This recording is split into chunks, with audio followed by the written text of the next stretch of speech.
Shalom, shalom, Israel, shalom, shalom. Going into the second wilderness, let's get right into it. Want to break it down precept upon precept, line upon line, here a little and there a little, to edify the body and feed you with knowledge and understanding. Alright, so let's start with Ecclesiastes, the 3rd chapter and the 15th verse. It says, "That which hath been is now, and that which is to be hath already been, and God requireth that which is past."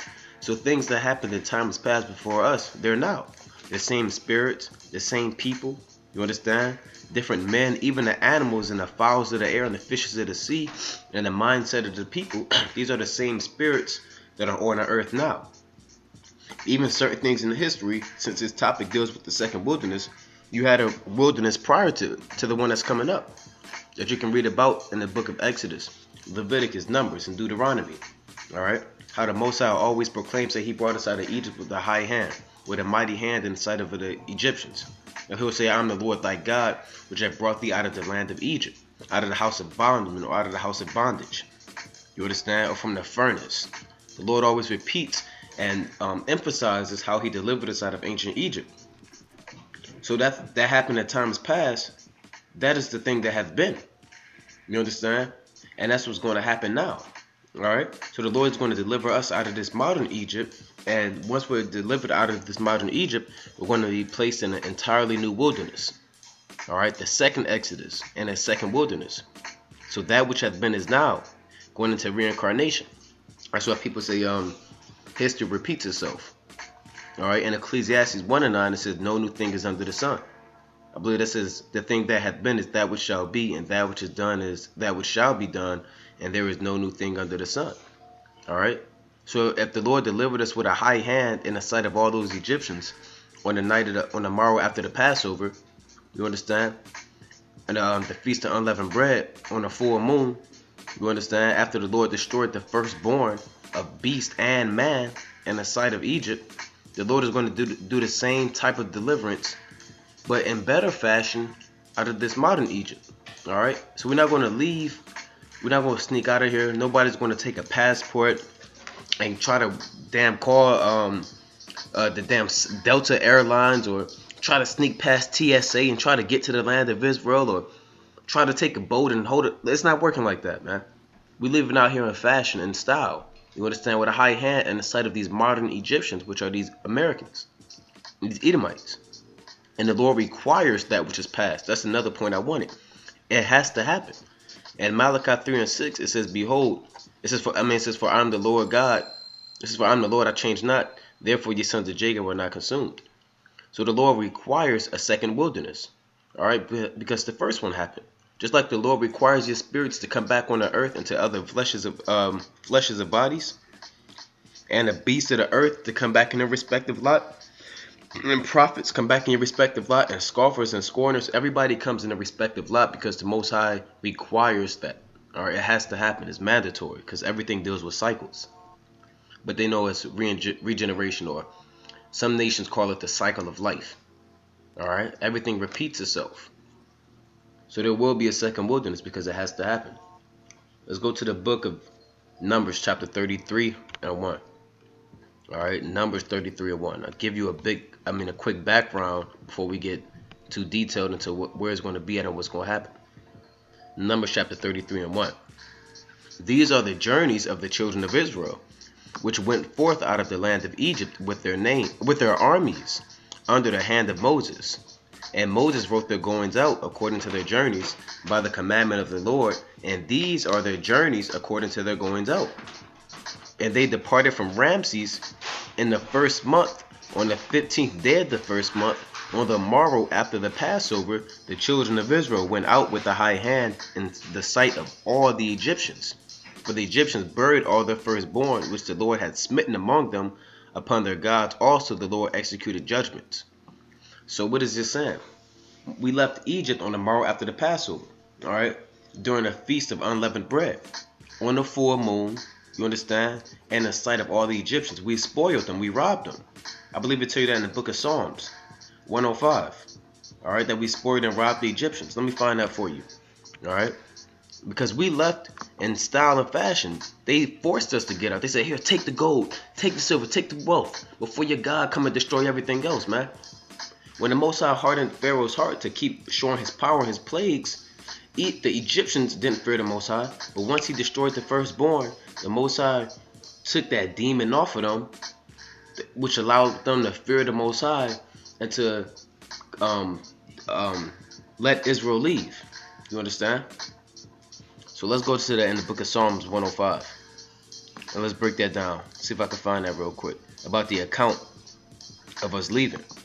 Alright, because you got to know these things, man. This is your history. These are your records. This is what happened to you. This is your deliverance out of slavery, bondage. Alright, captivity. Psalms chapter 105, and I'll just read through 23.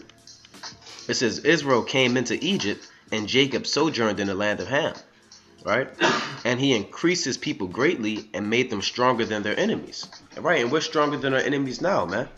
These Edomites, name an Edomite that can do the same thing that Jake can do, man.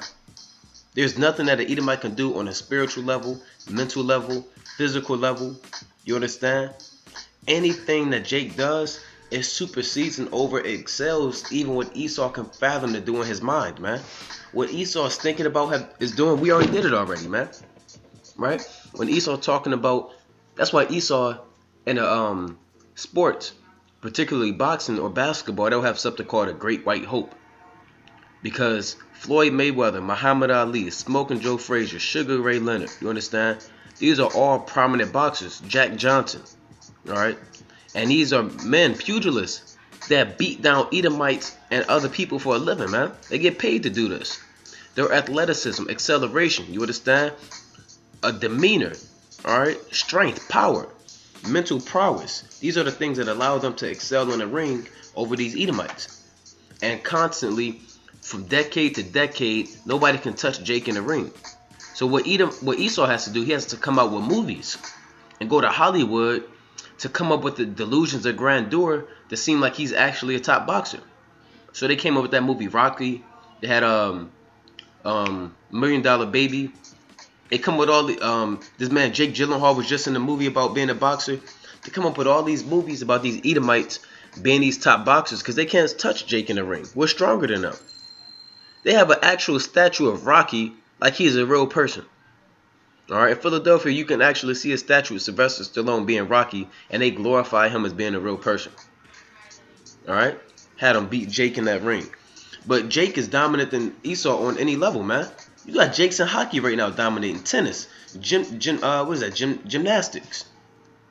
On a spiritual level, man, we're connected to a power that controls all of this, man. Or to the powers, Yahweh, why Yahweh shot. Yahweh by Shem Yahweh shot. Esau can't do things like that, man. Back in ancient Egypt, we had power directly from the Most High. When Aaron would throw down his staff and it turned into a snake in Exodus the 7th chapter, it says the magicians in like manner did so with their enchantments. They couldn't call on Ra or call on damn Horus or whatever so-called god or power they believed in. They had to use enchantments and magic because Israel were mightier than them on a spiritual and physical level. Alright? He turned their heart to hate his people, to deal subtly with his servants. Right? So what they were doing was, I'm going to show you, I'm going to read that later in Exodus, the 1st chapter. He sent Moses, his servant, and Aaron, whom he had chosen. Right? He showed his signs among them and wonders in the land of Ham. Now Ham is in the Hebrew, which is Kam, which means hot, which is the modern term for Africa, or the ancient term for Africa. He sent darkness and made it dark, and they rebelled not against his word. He turned their waters into blood and slew their fish. The land brought forth frogs in abundance in the chambers of their kings. He spake, and there came diverse sorts of flies and lice in all their coasts. These are going into the plagues that the Lord destroyed Egypt with. He gave them hail for rain and flaming fire in their land. He smote their vines also, and their fig trees, and brake their trees in their coasts. He spake, and the locusts came, and caterpillars, and that without number, and did eat up all the herbs in their land, and devoured the fruit of their ground. He smote also the firstborn in their land, the chief of their strength. You understand? So your firstborn is the chief of your strength. That's why Israel, we're the strength. Well, we're not, I wouldn't say the strength, but we are the the chief hand of the Most High. We're the firstborn. All right, Yahweh Shah, he's the firstborn of the Most High. That's why he's the first begotten. You understand? Or he's the firstborn of every creation, or every creature. He brought them forth also with silver and gold, and there was not one feeble person among them. So that silver and gold is when we spoiled them, when we robbed them, and they willingly gave us their wealth, their silver and their gold. You understand? They willingly delivered unto us their riches. All right. It says Egypt was glad when they departed, for the fear of them fell upon them. So once that firstborn was destroyed, the Most High took that demon off of the Pharaoh and the Egyptians, and they understood that Yahweh ruled in the kingdom of men. And the Most High, he only set up ancient Egypt just to destroy it. All right, he gave them ancient Egypt was the top political power at the time. All right, top in economics. All right, top in medicine, top in so-called education, top in gold and silver and land and wealth, and military, man. All nations dwell under the shadow of ancient Egypt. That's the same thing for modern Egypt, for America, for Babylon the Great. All nations dwell under the shadow of ancient Egypt, of modern Egypt. All nations come to America, they want to come to Harvard. You got nations in damn China, and in Beijing, Shanghai parts in China, places in Russia, Japan, India, England, France, even places in Africa, Australia. They all want to come to America to learn American philosophy, man. They want to come to Yale. They want to come to Harvard. They want to go to Brown and Dartmouth, you understand, and Cornell and all these Ivy League schools, because they believe and worship Esau. They worship this beast. They want to come to Esau's system. They want to come to Johns Hopkins and come to damn MIT and all these different medicine and industrial technology schools, because they understand that America is the top kingdom. Even if you just want to come here on vacation and come to tour and live a better life, people actually swim here, man. People people actually smuggle people into America because they understand that this is Egypt all over again, man. This is that top nation. These are the same people that tried to sneak and flee into ancient Egypt, same people that's trying to come into modern Egypt, man. People die trying to come over here. People get shot trying to come over here, man. Just to come into America and try to live a better life, man. Enter Babylon the Great. Alright? So this is the same Egypt all over again, man. Same Pharaoh, same spirits. Alright? Now from there, this is just to show you how we got that gold and silver, how we left with a high hand in the sight of all those Egyptians. Let's go back to Numbers. Alright? I don't want to make this too long. Numbers chapter 33. You know, Jay got that short attention span. Numbers 33 and 2. And they departed from Ramses in the first month, which is Abib, which means green corn. On the 15th day of the first month, on the morrow after the Passover, the children of Israel went out with it. Here's the point I wanted. With a high hand in the sight of all the Egyptians. So when we leave America, we're going to leave with a high hand, man. We leaving in chariots. All right, we leaving in vehicles that can shapeshift. These chariots can go speeds faster than the speed of light. They could turn invisible. You understand? They can turn counterclockwise. He decked out with precious jewels and silver and gold. They can do all types of things that Esau can't do, man. His NASA program, and look, these chariots are from the third heaven, strictly invented by Yahweh Shah himself, from the counsel of the Most High, Yahweh. So we're going to leave in a high hand in the sight of all the Egyptians, man. When Jacob's trouble is happening and we look like we about to be destroyed as a nation of people, when there's a genocide on the elect and the other Israelites, then all of a sudden you're going to hear that trumpet blow. You're going to enter in Yahweh Shah, his so-called mothership, known as the fathership or his chariot. The other angels are going to come with the chariots, and we're going to get beamed up to the third heaven and be above the firmament. That's the second Exodus.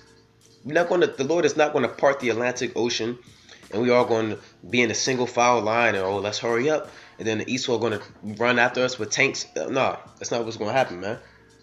You understand? The Lord is going to deliver us via chariots. So let's go to the book of 2nd Ezra 15 and 8. 2nd Ezra chapter 15 and 8. To give you more precepts to show you, Slakia, to give you more precepts to show you how America is known as ancient Egypt. Well, America is modern Egypt all over again. Alright?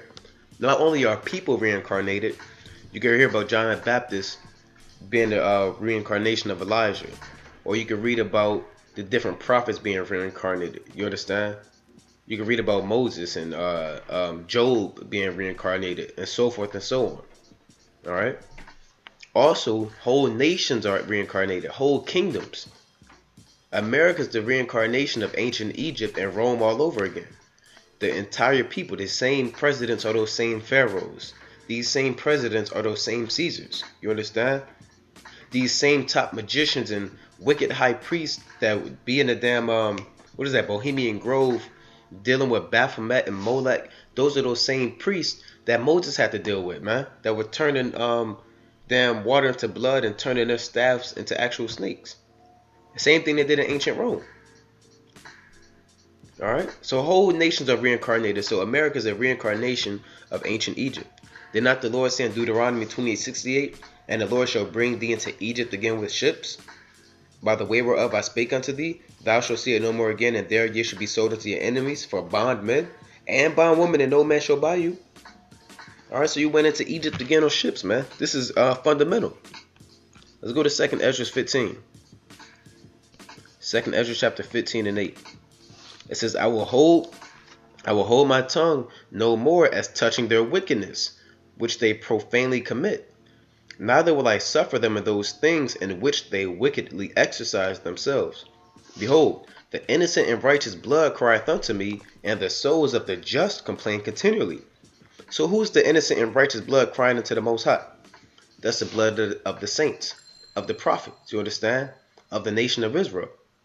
Not just Emmett Till, you can know, Tamir Rice, Eric Garner, Philando Castile, Sandra Bland, Trayvon Martin.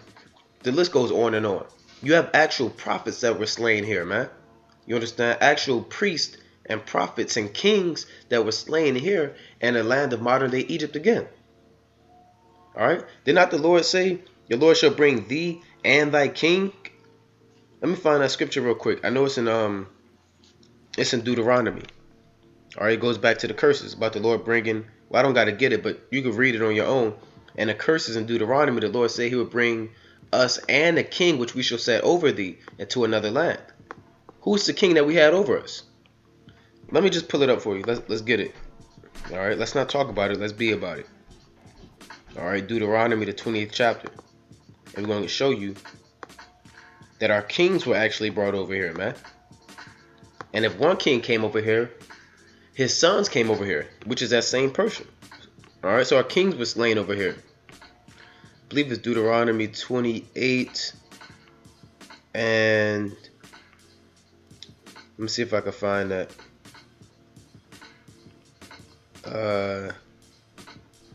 Here it is, 28 and 36. The Lord shall bring thee and thy king, which thou shalt set over thee, unto a nation which neither thou nor thy fathers have known, and there shalt thou serve other gods, wood and stone. So during this time in Deuteronomy, Saul was the second king. All right, but the first king you had, when you read Deuteronomy, well, actually Melchizedek, Yahushua, he's the first king, but the second king is Moses. All right, he's the second king. All right, and he's the king that we set over us, and he was brought forth into this land, man. All right, he was the king set over us. How do you know Moses was the king? Let's go to Deuteronomy 33 to show you that. Deuteronomy 33, and I'll start at 4. Moses commanded us a law, even the inheritance of the congregation of Jacob. And he was king in Jeshurun. All right, Jeshurun is another title for Israel. I believe it means upright. When the heads of the people and the tribes of Israel were gathered together. So it says Moses was a king. So he's the king that was set over us. You also have Saul, David, you understand? Solomon, Rehoboam, Asa, Hezekiah, Uzziah, plenty other kings, man. All these kings were slain over here. They all died here in the land of Babylon the Great. All of our kings died in modern day Egypt. Our prophets died over here, man. That's why the Lord said, the innocent and righteous blood crieth unto me.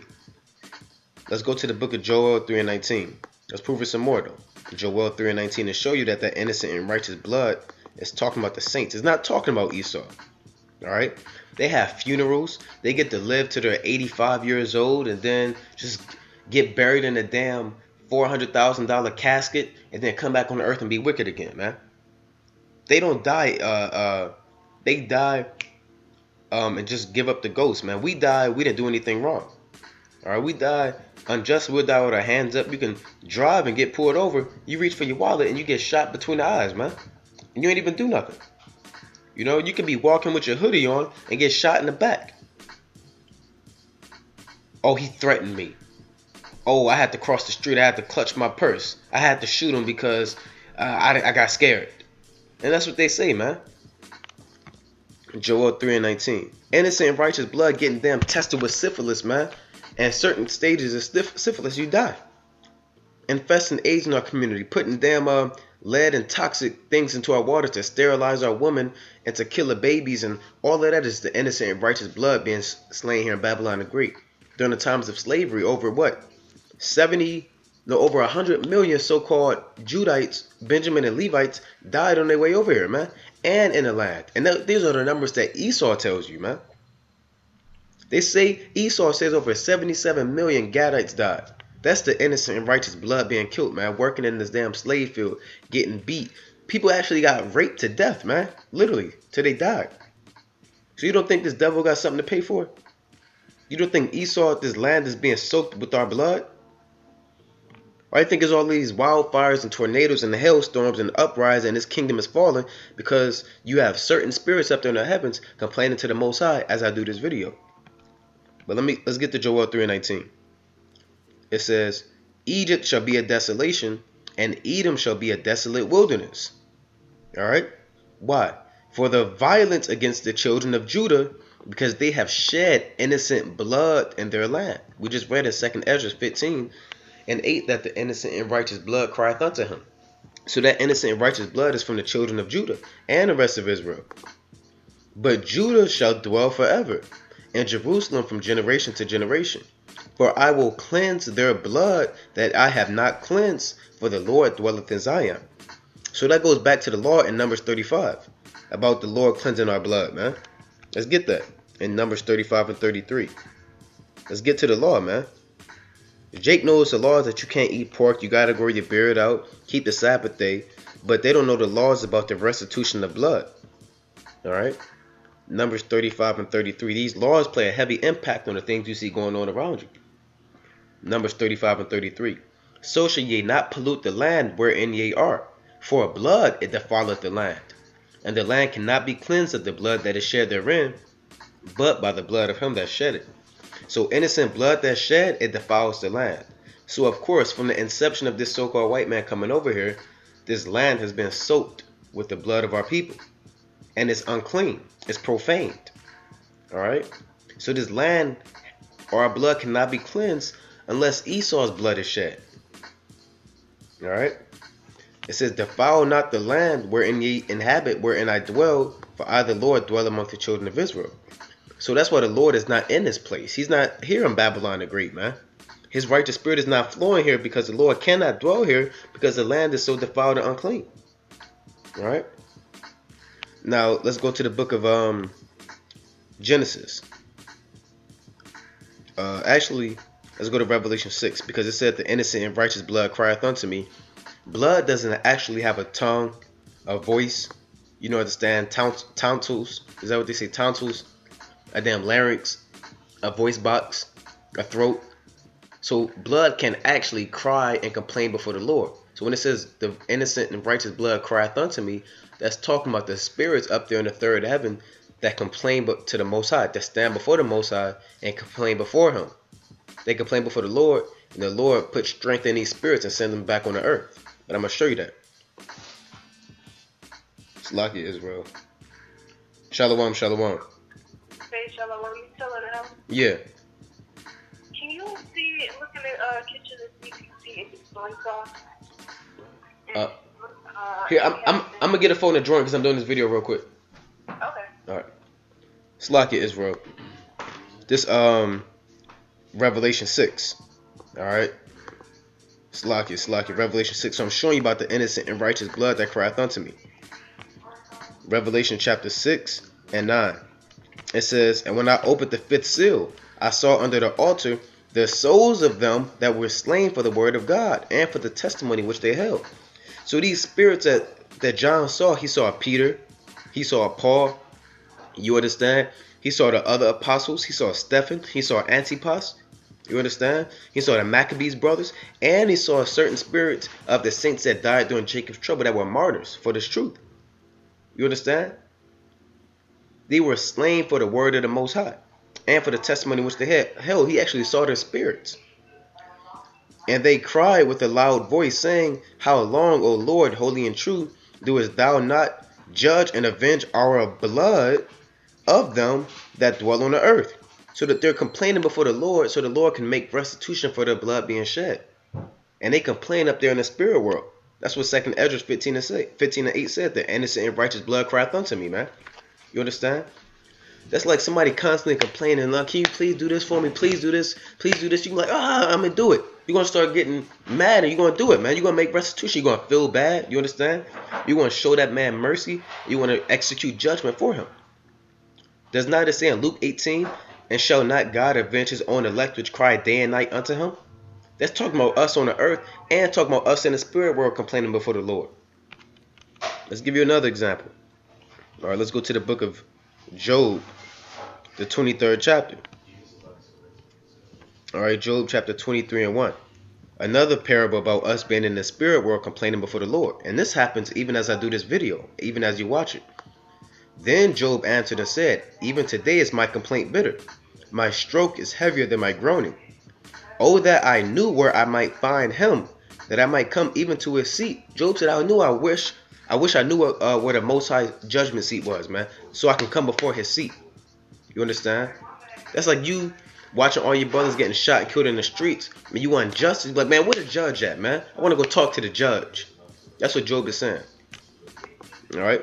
I will order my cause before him and fill my mouth with arguments. So up there in the spirit world, you go actually stand before the judgment seat of the Most High, and you fill your mouth with arguments, and you complain before the Lord, man. You understand? You basically getting on the Most High. It says, I would know the words which he would answer me, and understand what he was saying to me. Will he plead against me with his great power? Meaning, will the Most High destroy me for complaining against him? It says, no, but he will put strength in me. It says, so there is a certain location. It says, there the righteous might dispute with him. So should I be delivered forever from my judge. So it says, there up there in the spirit world, the righteous dispute before the Lord. Man, they complain before the Lord up there in the spirit world. All right? And the Most High don't cuss you out or rebuke you and then take his spirit back from you or whatever. The Most High puts strength in you. He sends you back on the earth to do his will. All right? To continue that lot. But you don't know that when you come back on the earth because there's no remembrance of former things. So it says there in the spirit world, or there is a location, the righteous might dispute with him. Where is there? It says come to his seat, the judgment seat up there in the spirit world. All right, let's go to Genesis. Let's get another account. All right, let's see what happened between Abel and Cain. Abel being that shepherd, man. Symbolic for Yahweh Shai. Symbolic for the nation of Israel. I'll start at 8. And Cain talked with Abel his brother, and it came to pass when they were in the field that Cain rose up against Abel his brother and slew him. Now there's a more detailed account, if you didn't know, in 2 Samuel, the 14th chapter. There's a parable in 2 Samuel 14 about a woman giving an account of her 2 sons, but it's really talking about Esau and Jacob. If you're in the spirit, you can understand that. All right? It says, and the Lord said unto Cain, where is Abel thy brother? And he said, I know not. Am I my brother's keeper? So Cain's a liar and a murderer. And he said, what hast thou done? The voice of thy brother's blood crieth unto me from the ground. So how is the voice of his brother's blood crying unto him? Because Abel went up there in the spirit world, and Abel's name means brief. You understand? It means basically you're here for a moment. You're transitory. You understand? You're only here for a moment of time. Because Abel was predestined only to be here for a certain amount of time before he died and went up to the spirit world. When he went up to the spirit world, he complained before the Lord. All right. And the Lord brought him back as Jacob to execute judgment in this life and lives before Jacob. So just to show you about that innocent and righteous blood crieth unto me, and what happens up there in the spirit world, and why there has to be judgment executed, because we're complaining before the Lord day and night. All right. 2nd Ezra 15:8. It says, I'll just start from here. Behold, the innocent and righteous blood crieth unto me, and the souls of the just complain continually. And therefore, said the Lord, I will surely avenge them, and receive unto me all the innocent blood from among them. That's why this land has to be destroyed, to make restitution for our blood being shed. Behold, my people is led as a flock to the slaughter. I will not suffer them now to dwell in the land of Egypt. Showing you that we dwell in modern day Egypt, man. We're led to the flock as a slaughter. We're being killed by these philosophies, by false doctrines. When you go into the damn I believe it tell you in Proverbs, the what is that, the 5th chapter, that the house of these other philosophies lead to death. It says, go not to her house, or her steps take hold on hell. Why do her house lead into death, or these philosophies lead into death? Because that's slaughter, man. Christianity, Catholicism, going into Islam, being the damn Nuwapian, dealing with blackism and Babylonianism, Egyptology, politics, that lead into death. Those are other women and other philosophies, and that's how you're led to a slaughter. When you walk out your door, you're led as a slaughter, man. In Lamentations, it tell you that they hunt our steps. And that in Jeremiah, it says they offend not, because we've sinned against the Lord. In Deuteronomy 28, the curse says, thou shalt fear continually, man, and thou shalt have no assurance of thy life. We're like sheep amongst wolves, amongst young lions. And even in Psalms 58:6, the Lord compares Esau to being a young lion. He said, break their teeth in their mouth, or break the teeth of these young lions, man. Because we're the flock led as slaughter. They're lost sheep and don't know what's going on. So as a shepherd, you can't have your sheep just being innocently shed, man. You understand? You need your sheep. A great shepherd needs sheep for fleece, for wool. You understand? For milk, okay? For meat. All right. So the Lord needs us, man. All right. I mean, the Lord don't need us, but we're His possession. He bought us with a price.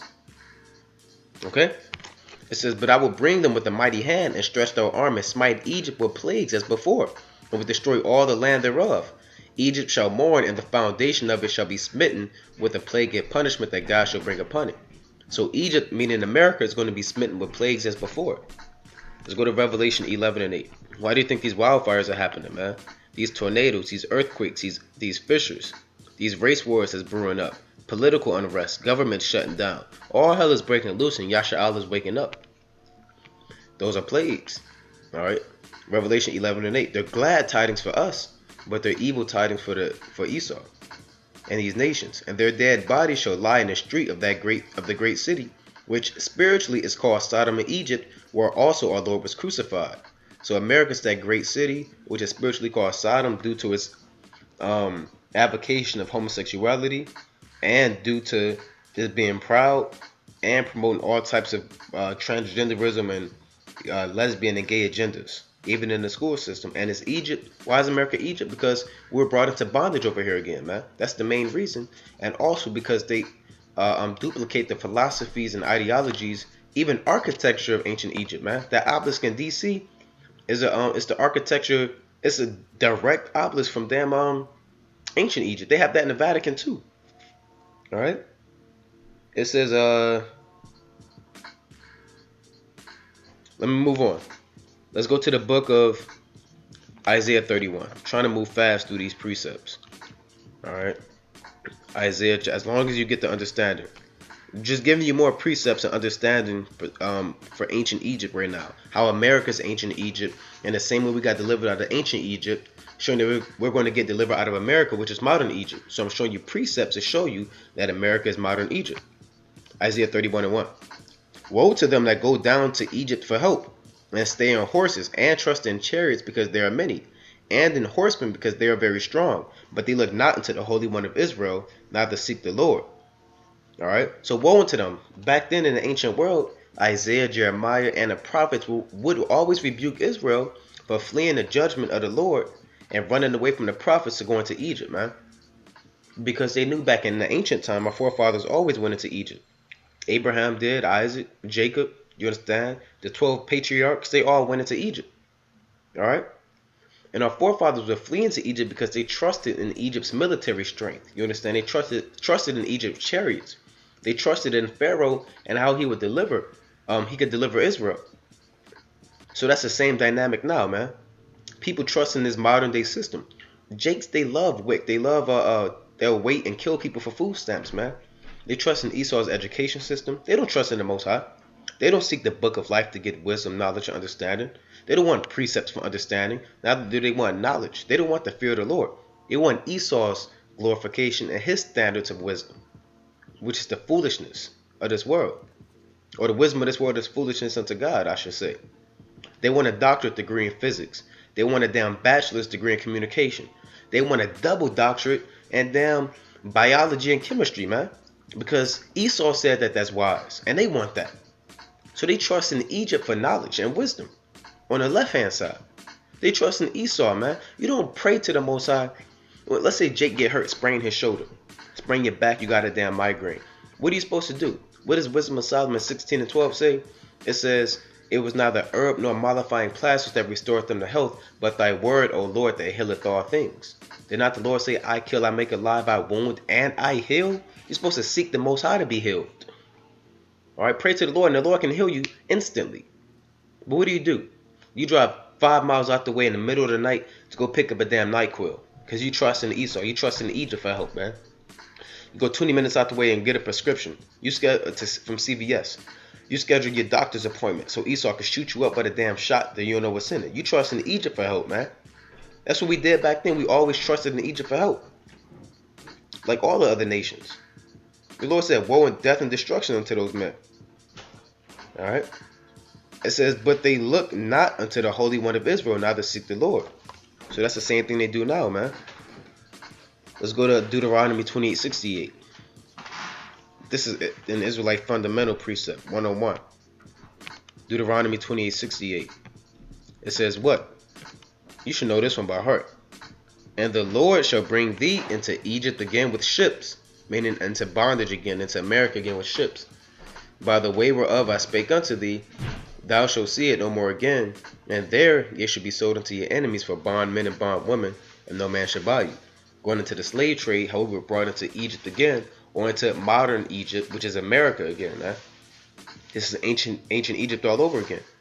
And as we teach out on the streets, we always pull out the dollar bill, and we show them how America's Egypt, because there's a pyramid on the dollar bill, and that's just on a small level. Let's go to Jeremiah 16:14. Are we moving fast? Jeremiah chapter 16 and 14. Got a lot of precepts I want to get into. All right. It says, therefore, behold, the days come, saith the Lord, that it shall no more be said, the Lord liveth, that brought up the children of Israel out of the land of Egypt. But the Lord liveth, that brought up the children of Israel from the land of the north, and from all the lands whither he had driven them, and I will bring them again into their land that I gave unto their fathers. So the Lord is going to deliver us out of this modern day Egypt again, man.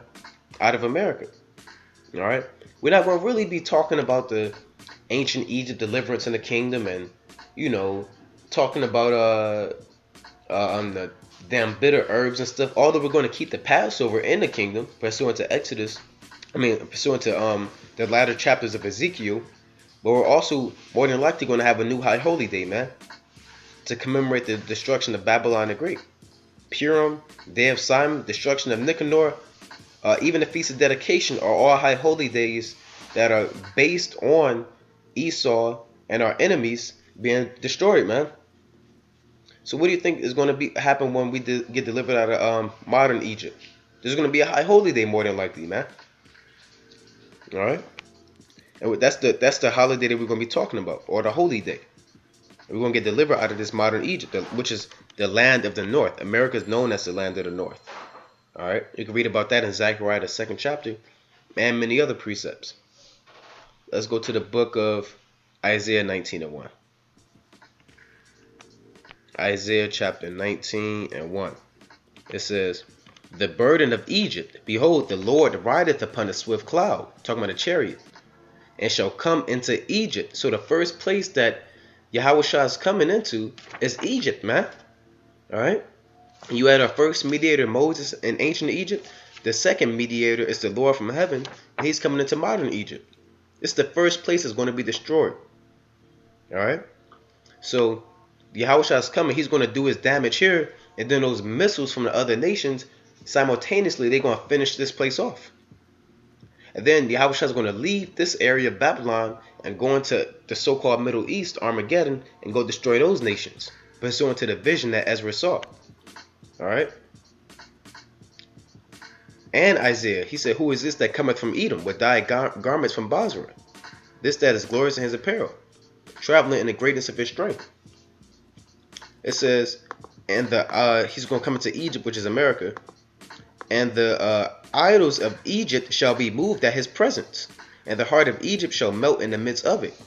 So who are the idols of Egypt? You have actual idols of Egypt, like the Statue of Liberty. It's symbolic for, Statue of Liberty. You got the Washington Monument. Those are idols. All right. That St. Louis Arch, that CERN Gate. Those are all wicked idols, based off of wickedness. Those are going to be moved, meaning destroyed at his presence. But you have actual idols. You're going to have these celebrities hiding in these underground bunkers. Those are idols, man. When people got a damn fat head of LeBron James on their wall, and you got an autograph of LeBron James, and you bow down to his shoes, and you know his damn birthday, his height, his weight, his favorite food, his eye color, his blood type, you treat him like a damn idol, man. You understand? These different celebrity literally means celestial or celio. The root of that word celebrity means the heavens, or it means the stars, or like a god. That's why even in Hollywood they have that walk in Hollywood with the stars, because those are idols, man. All right, people actually worship these men and these people. They're going to be moved at his presence. All right, and the heart of Egypt shall melt in the midst of it, meaning the mind of America is going to be done for. And I will set the Egyptians against the Egyptians, and they shall fight everyone against his brother, and everyone against his neighbor, city against city, and kingdom against kingdom. And the spirit of Egypt shall fail in the midst thereof, and I will destroy the counsel thereof, and they shall seek to their idols, and to the charmers, and to them that have familiar spirits, and to the wizards. So that's what the Lord is going to do, man. When Yahushua make his second coming, they're going to call their top biologists up, top physicians, top chemists, top engineers, you understand, top psychologists, and they all going to come up with a plan to how to destroy Yahushua. These damn top astronauts, these are the charmers and familiar spirits and wizards, man. You have actual wizards that work behind the scenes that deal with Satan directly, wicked high priests on the left-hand side. They're trying to summon Satan to try to fight against Yahushua, summon demons. But the Most High is in control of that, man. So they don't know what's going on. So the Lord's coming into America, which is modern Egypt, to deliver Israel. And as the Lord comes into Egypt, we're going to see him come in. But as we see Yahushua come in, we're going to be cheering. But we're going to be scared too, because the missiles going to be coming in. You're going to see the missiles entering into the atmosphere. Falling, it's going to look like shooting stars falling from heaven. Pursuant to Matthew 24 and Revelation 6. Right? They're going to be falling like figs on a fig tree. They're just going to be coming down. And you might get hit by the missile, but before you get hit, you're going to get beamed up in the chariot. In 1 Peter 4, it says, the righteous shall what? Shall scarcely be saved. And we're going to get beamed up into the chariot. That's the second Exodus. All right, let's go into Zephaniah 3 and 18. Zephaniah chapter 3 and 18. Trying to move fast, but still paint the picture for you and give you an overall understanding about this second Exodus. So before I get into the second wilderness, we're going into the second Exodus. All right, I guess I'll title that the second wilderness, second Exodus and second wilderness. All right, Zephaniah chapter 3 and 18. It says, I will gather them that are sorrowful for the solemn assembly, who are of thee, to whom the reproach of it was a burden. Behold, at that time I will undo all that afflict thee, and I will save her that halteth, and gather her that was driven out, and get them praise and fame in every land where they have been put to shame. So we don't need to sell out to get a damn contract, $1 million contract, or get a record label, or sell out to be prominent and successful in this society. That's not where our fame is going to come from. Our fame is not going to come from us selling our soul and committing sin and worshiping the beast. Our fame is going to come from what? from Yahushua delivering us, man. Our fame comes from the Most High. Wasn't Yahushua famous when he was doing his miracles? Didn't it say his fame spread through all Galilee and the coast of Judea? Paraphrasing it. So Yahushua was famous not because he sold out. He was famous because he did the work of the Most High, and Yahweh magnified him. All right, so Yahushua is going to magnify the nation of Israel while he magnifies himself simultaneously. And we're going to get praise and fame in all these lands. And they're going to look at us as gods on the earth, as they should have been looking at us as they did in the days of old. All right, this is one of my favorite verses. At that time I will bring you again, even in the time that I gather you, for I will make you a name and praise among all people of the earth when I turn back your captivity before your eyes, said the Lord. So in Numbers 33, it said we left with a high hand in the sight of those Egyptians. This is going into how we're going to leave in a high hand in the sight of these modern Egyptians, getting praise and fame in every land, man. And Wisdom of Solomon 5, you can read that on your own. It says, then shall the righteous stand with great boldness against the face of all them that afflicted them. Paraphrasing. All right, because we're going to stand bold in that day. We're going to be proud in that day when we get delivered. They're literally going to watch us get beamed up, and they're going to be repenting and be like, these niggas, these homeless men that was out there in the highways and byways teaching, these are the saints of the Most High. And why they think that thought, that missile going to hit them right in the dome. All right, so from there, let's go to the book of Matthew 24 and 29. Matthew chapter 24 and 29. Moving on. Alright, so that's where our fame is coming from. That's the high hand leaving. Matthew chapter 24 and 29. So this is going into the second Exodus right now. Immediately after the tribulation in those days shall the sun be darkened, and the moon shall not give her light, and the stars shall fall from heaven, and the powers of the heavens shall be shaken. So what does it mean immediately after the tribulation of those days? I've seen certain people in Israel talking about they don't know if there's going to be a Jacob's trouble or not. That tribulation that it's talking about is Jacob's trouble. You can read that in Jeremiah the 30th chapter, the 6th verse on down. You can read about that in Daniel the 12th chapter, the 1st verse. It said at that time Michael the archangel shall stand up, the prince of thy people. And I'm paraphrasing that verse. So immediately after Jacob's trouble, you can read about that in Revelation 3 and 10, the hour of temptation. 2nd Ezra, the 16th chapter, the 68th verse on down, about they shall be like madmen, so spoiling and destroying those that fear the Lord. Revelation 12 and 17, and the dragon was wroth with the woman and went to make war against her seed, or against them that keep the commandments of the Most High. Paraphrasing. So that's where these guillotines are coming into play, or these concentration camps are coming into play, man. They got these gas chambers, they got firing squad, you're going to get beheaded. Israel's going to be getting damn near exterminated. It's going to look like a genocide conducted by Esau and these other nations. Their plan is always to conduct a genocide. You can read about that. Esau tried to do that in the beginning as Haman during the time of Mordecai and Esther. They wanted to send a mandatory law to exterminate all the Jews in all those provinces. All right? And when you go into the history of that man, Haman, he was an Amalekite, a Macedonian, a so-called Jew. All right? So they always had a plan to exterminate us. And Jacob's trouble is the plan where Israel is going to be eradicated. All right? That's where the majority of the 2/3 is going to be destroyed.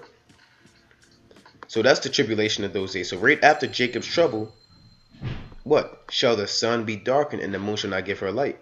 What does it mean the sun shall be darkened and the moon shall not give her light? Is that literal? Yes, it is literal, but it's also spiritual. Because the sun and the moon represent wisdom, knowledge, and understanding. They represent the light to this world. And the light of this world comes from Esau, comes from these other nations. So their flame or their candle is going to go out pursuant to Job. You understand? Their university is going to be shut down. All these top biologists and physicists are going to be shut down. Everything is going to be diminished and wiped off the face of the earth, man. Because light is wisdom. Light is knowledge and understanding. And if the sun and the moon, which are the lights that govern this world, if they're blacked out, that means the wisdom of this world is going to be blacked out. Nobody's going to have a solution. There's going to be no form of understanding. And the whole world is going to be in darkness mentally because they're not going to understand that these are times that were prophesied from the days of old. They're not going to understand that these are plans from the Most High. All right, let me give you a precept to show you about that sun and moon. And let's go to, let me get two. Isaiah chapter 13. All right. Isaiah 13 and let's see, 10. I'll start at 9. Behold, the day of the Lord cometh, cruel, both with wrath and fierce anger, to lay the land desolate, and he shall destroy the sinners thereof out of it. For the stars of heaven and the constellations thereof shall not give their light. Alright? Meaning what? The wisdom is going to be blotted out, because the sun and the moon endure forever, pursuant to Ecclesiastes. The sun shall be darkened in his going forth, and the moon shall not cause her light to shine. Because when America's on his way out, their wisdom is going to be wiped out. Their lights are going to be wiped out. Alright, their wisdom is going to be depleted. Let's get another one. Or you should be able to understand it. It's a similar to, often when you read about the sun and the moon, it's not talking about the actual sun and the moon. Isaiah 24 and 21. And they should be gathered together. This is going into us rounding up the nations and putting them into slavery. Alright. And they should be gathered together, talking about the elites, as prisoners are gathered in a pit, and they should be shut up in the prison, and after many days shall they be visited. Then the moon shall be confounded. So how can the moon be confounded? How can the literal moon, be confused? It's not talking about the actual moon, it's talking about the wisdom and the lights of this world.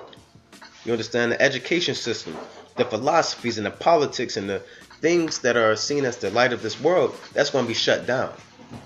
Then shall the moon be confounded and the sun ashamed, when the Lord of hosts shall reign in Mount Zion and in Jerusalem, and before his ancients gloriously. Because they're not going to have an understanding about what the hell just happened, man. Let's go to Revelation 12. Alright, and we're in Israel, if you have ears to hear, we're in control of the sun and the moon. Alright, we have the sun and moon under our feet, man. Why? Because we were given the laws and commandments. Revelation chapter 12 and 1, right? Yeah, Revelation 12 and 1. And there appeared a great wonder in heaven, a woman. This woman is the daughter of Zion. Jeremiah 6 and 2 and Isaiah 56 and 4, I believe, or 54 and 6 tells you that the nation of Israel is portrayed as a woman. And there appeared a great wonder in heaven, a woman clothed with the sun and moon under her feet, and upon her head a crown of 12 stars. So the sun and the moon represent the wisdom and knowledge that we subdued. How do we subdue it? Because we have the laws and commandments, man. We were set up to be kings and priests on the earth. That's why it's under our feet.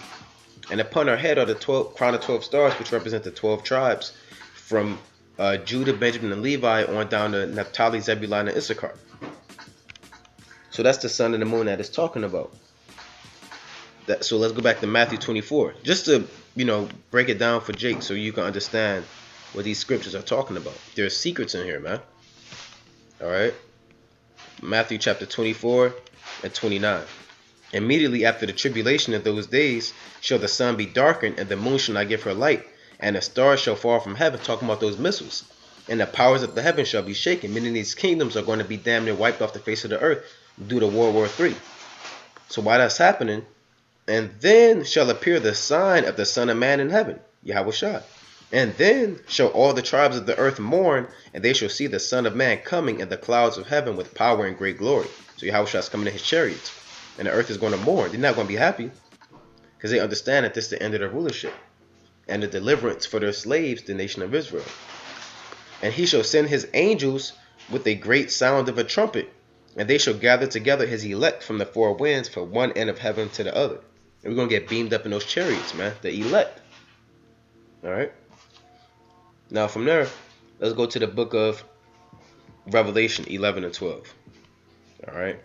Those clouds of heaven are the chariots, and that's what we're going to get beamed up in. Revelation chapter 11 and 12. It says, and they... it's lucky. It says, and they heard a great voice from heaven, saying unto them, come up hither. And they ascended up to heaven in a cloud, and their enemies beheld them. So we're literally going to hear a voice from heaven, from the angel in Hebrew, and it's going to say, come up hither. Meaning come up into these chariots. Alright? I'm going to ascend up into heaven in a cloud.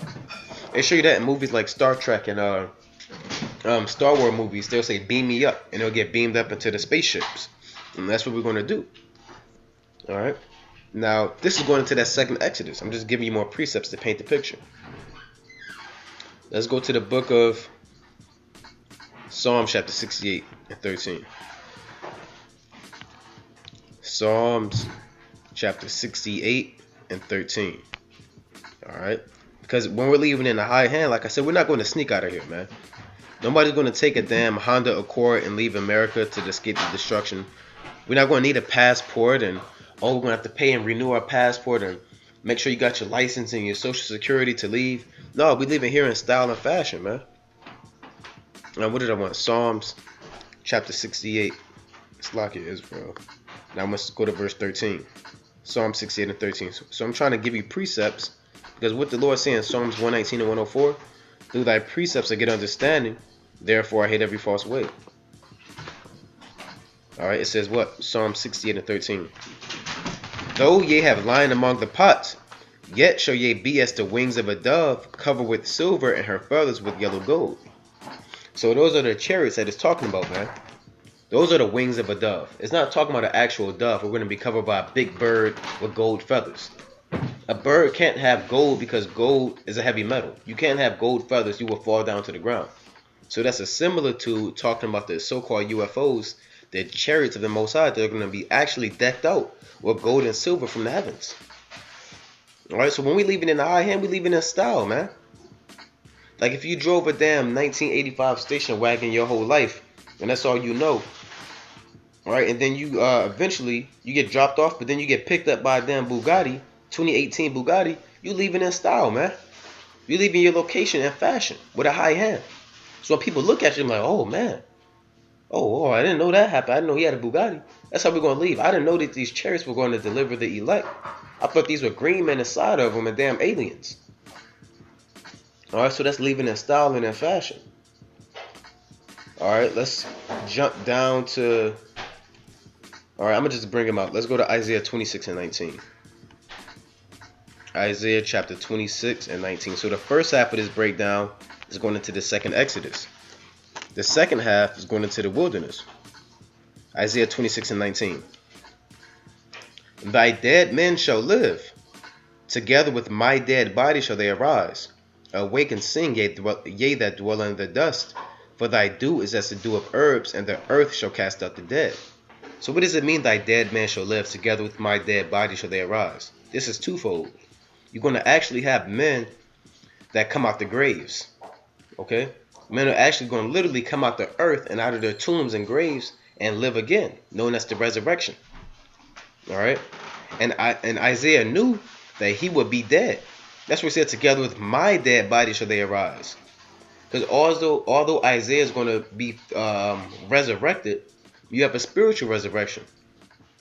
Calling yourself black and African American and Mexican and Native American and accepting the Jehovah Witness philosophy and being a Mormon and being a damn Lutheran or a damn Catholic, that's being in a dead state.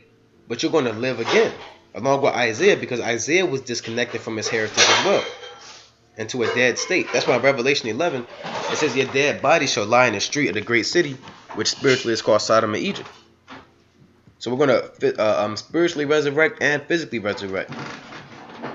It says, awake and sing, ye that dwell in the dust. And that's what's happening, man. We're awakening and singing, coming out of our dead state. And as we awake, we're singing that spiritual song. Alright, that spiritual song goes back to the song in Revelation 14 that the 144,000 know, which is the secret wisdom, knowledge, and understanding of the scriptures that the rest of the world, even the rest of Israel, doesn't have. We're awakening and singing as we dwelt in the dust. For thy dew is as the dew of herbs, and the earth shall cast out the dead.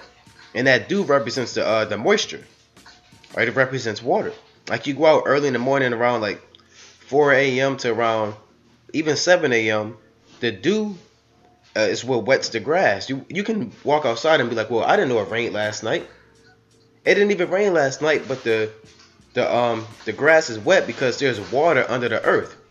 All right, and the Lord can condense the air, the water in the air, and have it moisturize the grass. And that's what that dew is. So when you come out of the dust and out of the grave, you need living water. You need moisture. Your thirst needs to be quenched.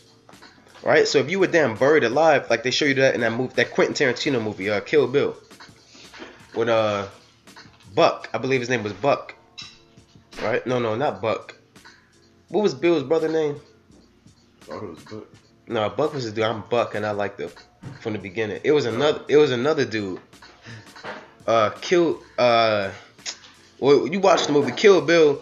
He had a brother, and his brother shot her in the stomach with like a tranquilizer, and then he buried her alive. So she was dwelling in the dust, in the earth. So when she broke out of the damn coffin, what was the first thing that she got? She got a damn glass of water, man. All right. Been in the damn dust, you need living water. So when you come out this grave, your spiritual resurrection, your physical resurrection, you're going to want something to drink. That's why your doers has to do of herbs. And the earth shall cast out the dead. So people physically going to come out the grave and spiritually come out the grave. That's what it's talking about. And then you're going to enter into the chariots. That's what it says, come my people, enter thou into thy chambers. Meaning enter into the chariots. And shut thy doors about thee, and hide thyself as it were for a little moment, until the indignation be overpast. For behold, the Lord cometh out of his place to punish the inhabitants of the earth for their iniquity. The earth also shall disclose her blood, and shall no more cover her slain. Right? So we're going to be in the chariots for about 1 hour, more or less, until the Lord's indignation be overpast, that he destroys all these other nations in the battle of Armageddon. Alright? Now from there, let's go to 1 Thessalonians 4:13. So there's going to be a resurrection of people coming out of the grave. 1 Thessalonians, the 4th chapter, and I'm going to go to the 13th verse. It's lucky. 1 Thessalonians 4:13.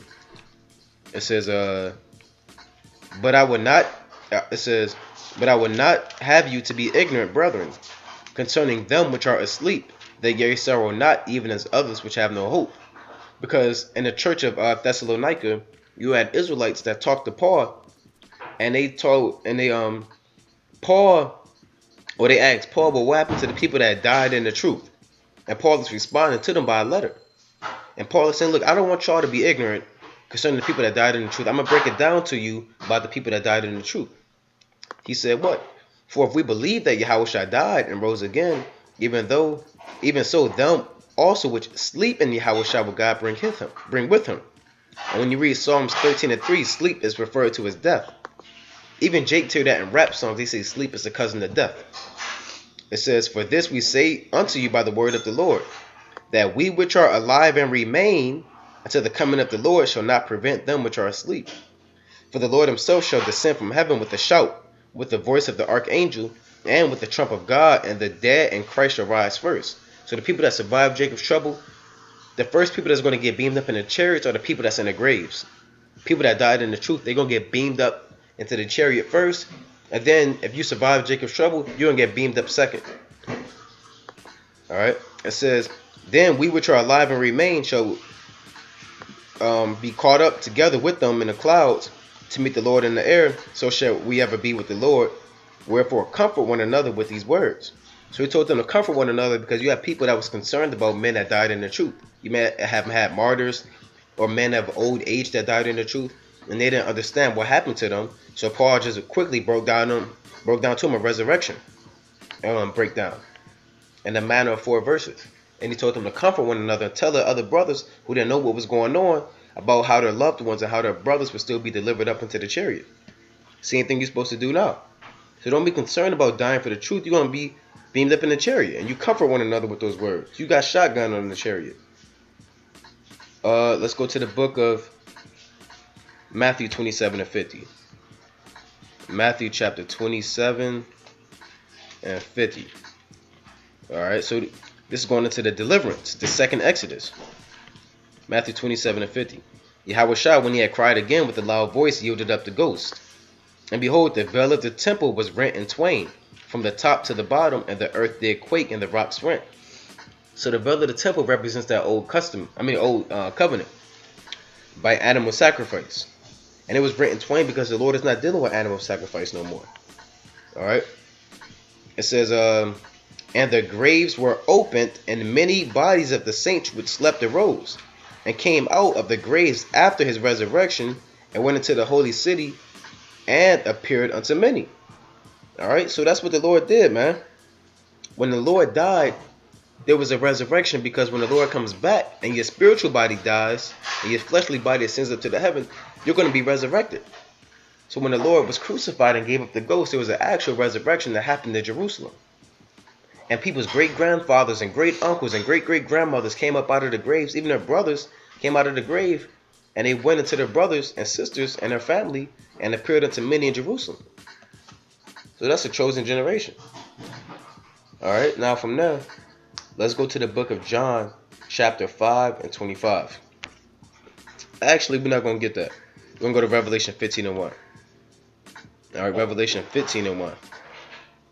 So I showed you the parallels between ancient Egypt and modern Egypt through the scriptures. I'm showing you how we're going to get delivered out of this modern Egypt. I show you how we got delivered out of ancient Egypt and how we're leaving with a high hand. So what's going to happen is Yahweh Shai is going to enter into the firmament, right? He's going to destroy Babylon the Great. We're going to get beamed up in the chariots. And then the people that are resurrected, they're going to get beamed up first. And the people that survive Jacob's trouble, they're going to get beamed up second. That's the second Exodus. Alright. Then we're going to be up in the firmament, above the firmament, for a certain period of time. For about an hour. Right above the firmament. Which Esau calls, they call it the magnetosphere. I know Jake, they'll break it down and say that's the ozone layer. But the ozone layer, you got like the stratosphere, the thermosphere, the ionosphere, the exosphere. And the peak at the top of the atmosphere is what they know as the magnetosphere. And you're going to be right above that. And you're going to look down, it's going to be clear. And you're going to see the fire ascending up to the sky. But I'm going to show you that Revelation 15 and 1. You're going to be singing and rejoicing and singing a song of Moses as you did during the time of the first Exodus. You can read about that song in Exodus, the 15th chapter. So I want to, Revelation chapter 15, and I'm going to read 2. Or you want to read it? I'll read it. Verse 2. Yeah. Revelation chapter 15, verse 2. And I saw as it were a sea of glass mingled with fire, and them that had gotten the victory over the beast, and over his image, and over his mark, and over the number of his name, stand on the sea of glass, having the harps of God. And they sing the song of Moses, the servant of God, and the song of the Lamb, saying, Great and marvelous are thy works, Lord God Almighty.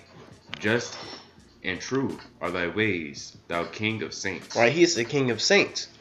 And that sea of glass that it's talking about is the firmament. Because the firmament is glass. Alright? Meaning it's clear and it's firm, it's strong. How do you know that? Go to Job chapter 37 and 18.